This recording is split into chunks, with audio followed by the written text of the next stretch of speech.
आई आज काय बनवतोय शिमला मिरचीचं? भरलेली शिमला मिरची. शिमला मिरचीचे देठ काढून घ्यायचे, त्याचे 4 भाग करायचे, त्यातून बिया काढून घ्यायचे. ओला नालाचा खोबरा, बारीक चिरलेला कांदा, मिरचीचा ठेचा, शेंगदाण्याचा कूट, मालवणी मसाला, हळद, मीठ, कोथिंबीर, कढीपत्ता, शिमला मिरची. शिमला मिरचीमध्ये भरण्यासाठी मसाला तयार करूया. ओल्या नारळाचा किस, कांदा, आलं लसूण मिरचीचा ठेचा, शेंगदाण्याचा कूट, मालवणी मसाला, हळद, चवीनुसार मीठ, कोथिंबीर हे सगळं घालून चांगलं मिक्स करून घेऊया.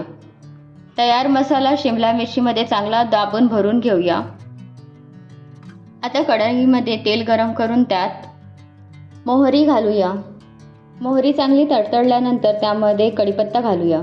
आता त्यामध्ये भरलेली शिमला मिरची घालूया. झाकण ठेवून मंद आचेवर 10 मिनिटे वाफवून घेऊया. त्यानंतर शिमला मिरची एक एक परतून घेऊया. चांगली शिजल्यानंतर गॅस बंद करूया. कशी वाटली आजची रेसिपी आवडली असल्यास लाईक, शेअर, कमेंट करायला विसरू नका.